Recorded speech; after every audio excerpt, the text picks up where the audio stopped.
désemparés. Apparemment, ils avaient probablement conçu une issue, mais qui ne peut pas fonctionner.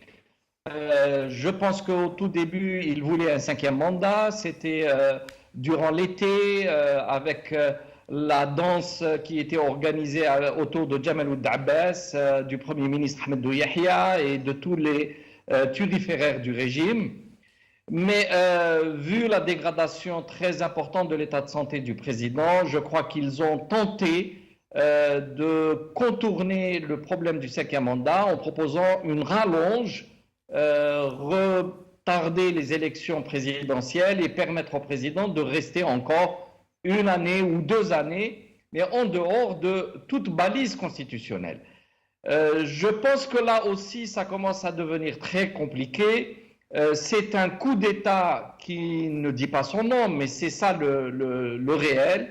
C'est que le président et son entourage tentent réellement de renverser l'État ou le peu d'État de droit qui reste pour instaurer réellement une dynastie. Mais l'initiative n'est pas venue du régime, mais elle est venue de Ammar Ghoul et de Abdelrazak Mokri, qui proposent non moins qu'un report des élections et une prolongation du mandat présidentiel. D'après vous, c'est de leur propre chef qui est venue l'idée ou ils ont été inspirés, entre guillemets? Non, je l'ai expliqué longuement aujourd'hui dans les colonnes d'un journal. Ce sont des sous-traitants. On leur a demandé de faire avancer cette proposition pour qu'elle soit bien emballée, qu'elle soit présentée à l'opinion publique comme venant d'un parti d'opposition. Mais tout le monde sait maintenant, depuis au moins 2 années, qu'il n'y a pas, que ces partis ne font pas partie de l'opposition en réalité. Ce sont des partis qui cherchent simplement à se replacer à l'intérieur du système, quel qu'en soit le coût pour le pays. Ça se négocie. Voilà ce qui s'apparente vraiment à un deal entre belligérants. Et restez avec nous, M. Jilali, je vais... Ce n'est pas nouveau, c'est Jamaldine. Vous semblez un peu surpris, mais Bouteflika n'a jamais cru en la Constitution et forcément tout son entourage s'est imprégné de sa pensée. Très tôt, il n'a jamais cru ni en l'état de droit, ni en la justice indépendante. Il y a beaucoup d'anecdotes croustillantes que des gens qui avaient travaillé avec lui ou autour de lui rapportent par la suite, parce qu'ils ne sont plus à l'intérieur du système. Donc ça, ce n'est pas étonnant. Maintenant, si vous voulez, la parabole de ce petit animal d'expérience qui se trouve coincé dans le labyrinthe, qui cherche une issue et à force de tourner, finalement, il va essayer de sortir par le tout petit trou qui ne le laissera pas passer de toute façon, parce que partout ailleurs, c'est fermé. J'ai bien peur que si la prolongation devient impossible, qu'on revienne à cette histoire de cinquième mandat pour faire passer un portrait coûte que coûte. Donc, oui, mais il ne faut absolument pas s'étonner de cette obsession-là de rester, quoi qu'il en coûte, au pays et aux Algériens. Oui, mais Soufiane Djilali, l'une comme l'autre option sont totalement irréalisables sur un plan théorique, puisqu'anticonstitutionnelles toutes les deux, puisqu'elles devront se dérouler dans un climat particulièrement explosif, puisque certains clivages semblent s'être installés au sommet du régime. L'une comme l'autre option semble totalement infaisable? Oui, c'est très risqué, mais ça ne signifie pas qu'il n'y aura pas de tentative. Vous savez, en 2008, le président Bouteflika a changé la Constitution alors qu'il n'avait pas le droit de le faire de la façon dont ça a été fait. Il a touché aux équilibres des pouvoirs en ouvrant les mandats. Il a refait la même opération en 2016. Il a touché à plusieurs reprises au fondement même de la Constitution. Il s'est présenté en 2014 alors que le dossier médical ne le lui permettait pas. Donc pour lui, la Constitution est vraiment un problème secondaire. Maintenant, est-ce qu'ils auront la force et les moyens de pousser la situation jusqu'à l'extrême?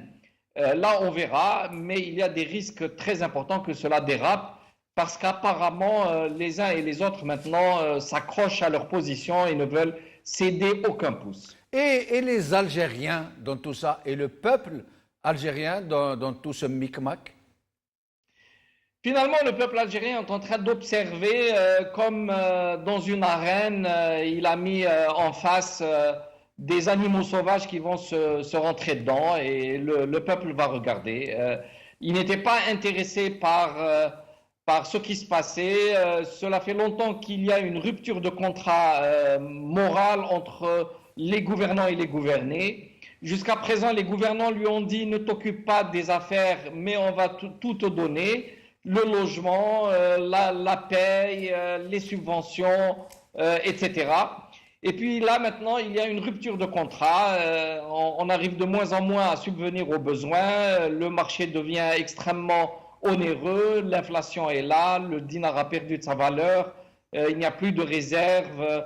Il y a eu pour plus de 40 milliards de dollars d'imprimés par la banque. Il y a 40% maintenant du taux du PIB qui est sous forme d'endettement. Donc voilà, nous sommes dans une situation extrêmement grave et dangereuse. Et c'est là où j'ai trouvé que c'était extrêmement malheureux qu'un parti politique qui, soi-disant, travaillait pour le peuple, mais qui vienne donner la main à ce régime pour tenter de le sauver. De qui vous parlez? De Tej ou du MSP? Du MSP, Tej a toujours fait partie du pouvoir. Il s'est permis de puiser dans la cagnotte, n'est-ce pas, avec l'autoroute Est-Ouest. Je crois que ces scandales sont suffisamment connus pour ne pas avoir à revenir là-dessus. Le MSP qui, à partir de 2012, avec le printemps arabe, qui voulait prendre ses distances par rapport au pouvoir, qui avait pensé que l'heure était venue pour lui de récupérer la mise, a tenté par la suite de tenir un discours d'opposant, mais très vite, comme le dit le proverbe en arabe, ils ont très vite voulu se faufiler avec l'épisode Sellel et puis après à plusieurs reprises, bien sûr en essayant de respecter certaines formes, mais je crois que l'objectif stratégique du MSP est de retourner dans le giron du pouvoir. Malheureusement pour lui, je crois qu'ils n'oublieront pas le coup de Jarnac qui a été porté en 2012 et il me semble très difficile que le pouvoir, en tout cas en place, lui fasse les yeux doux ou qu'il lui redonne une place quelconque à l'intérieur du système. Restez avec nous, M. Jilali. Oui, je vais essayer de résumer très rapidement à travers la question que vient de poser Edir. Nous avions avancé à plusieurs reprises un plan de sortie de crise. Globalement, c'est le même depuis 2 ans. Nous avions proposé d'aller vers une élection libre, honnête, transparente pour un président pour un seul mandat.